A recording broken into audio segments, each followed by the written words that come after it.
අනතුර තමයි අම්මයි තාත්තයි. ඒකම වගකීම්, යුතුයකම්, අභියෝග රැසක්ම අපට එකතු වෙනවා. එයින් අපට ලැබෙන ප්‍රධානම අභියෝගය තමයි දරුවට හොඳ පෙර පාසල, එහෙමත් නැත්නම් නර්සරියක් තෝරගන්නේ කොහොමද කියන එක. මම අද කතා කරන්න බලාපොරොත්තු වෙන්නේ හොඳ පෙර පාසලක නර්සරියක තිබිය යුතු මූලික දේවල් මොනවද කියලා. පෙර පාසලක් පවත්වාගෙන යාම සඳහා පෙර පාසල ලියාපදිංචි කරලා තියෙන්න ඕනේ. හා එහි පුහුණු ඩිප්ලෝමාධාරී ගුරුතුමියක් සිටීම අනිවාර්යයි. අපි බලමු ඔයාගේ දරුවා යවන පෙර පාසලේ වටපිටාව හා පන්ති කාමරය, ක්ලාස් රූම් එක ආරක්ෂිත හා සුව පහසු බවින් තියනවාද කියලා. ඒ කියන්නේ පන්ති කාමරයට, ක්ලාස් රූම් එකට ප්‍රමාණවත් තරම් ආලෝකය හා වාතාශ්‍රය, අපි කියන්නේ ලයිට් ඇන්ඩ් වෙන්ටිලේෂන් කියලා, ඒක ලැබෙනවද කියලා. ක්ලාස් රූම් එක ඇතුලේ දරුවට අනතුරක් වෙන්න පුළුවන් තැන් තියෙනවද?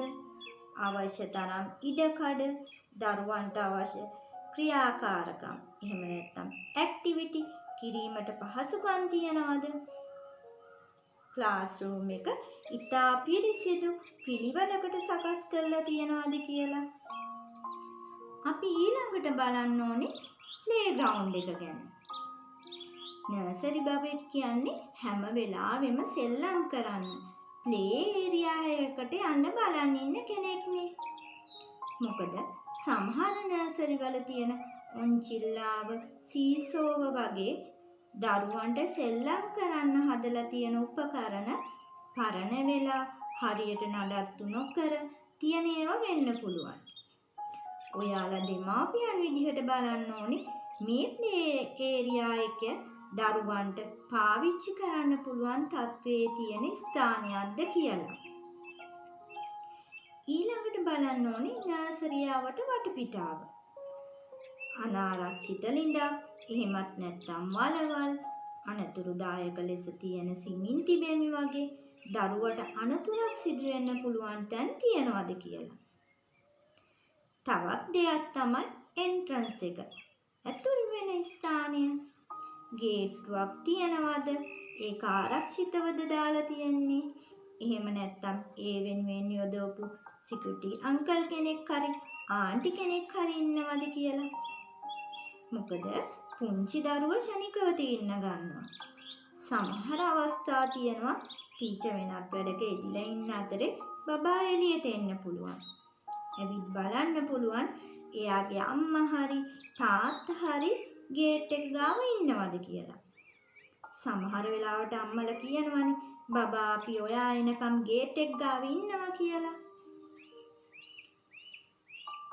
ඊළඟට වැදගත්ම කාරණය තමයි පිරිසිදුකම, ක්ලීන් එක.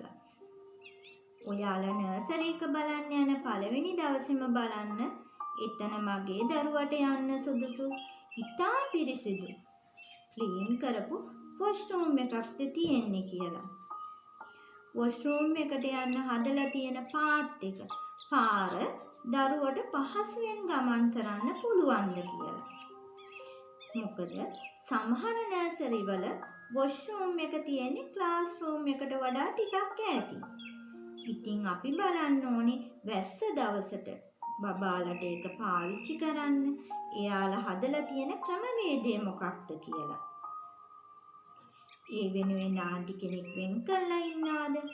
ඔයාලම දන්නවනේ. ගෙදර වගේ එතන පිරිසිදුව සුව පහසුව තිබුණ නැත්තම්, එයාලට උදව් කරන්න කෙනෙක් හිටියේ නැත්තම් සමහර දරුවෝ නර්සරි යන්න බැහැ කියලා අඬනවා. හැබැයි ඒකට හේතුව එයාලට පැහැදිලි කරලා කියන්න බැරි වෙන්න පුළුවන්.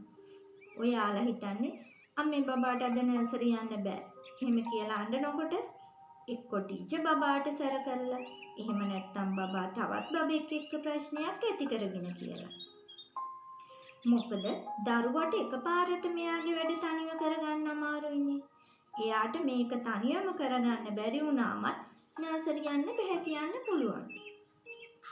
ඔයාලත් දෙමව්පියෝ විදිහට දරුවව නර්සරි යන්න ළඟ වුණාම ඒ දේවල් තනිව කරගන්න පුංචි ප්‍රැක්ටිස් ටිකක් ලබා දෙන්න. ඇත්තටම මම පෞද්ගලිකව දන්න දෙයක් තමයි ගොඩක් ජොබ් කරන පේරන්ට්ලාගේ දරුවෝ බලාගන්නේ ආච්චිලා, පුංචිලා, නැන්දලා වගේ අය. එයාලා බබාගේ වැඩ හැම දෙයක්ම කරලා දෙනවා. අම්මයි තාත්තයි බබා ළඟ නැති හින්දා බබා පව් කියලා. එහෙම කරන්න එපා. බබාට පුංචි වැඩ තනියෙන් කරගන්න පුළුවන් විදියට හුරු කරන්න. තවත් වැදගත්ම කරුණක් තමයි බබා හදිස්සියෙම නර්සරි එකේදී අසනීප වෙන්න පුළුවන්. ඒ වෙලාවට ටීචර් කෝල් කරලා කියනවා අම්මා ඔයාගේ බබාට උණ ඇවිත් එහෙම නැත්නම් මමනේ ගිහින් බබා අඬනවා ඇවිත් අරයි යන්න කියලා.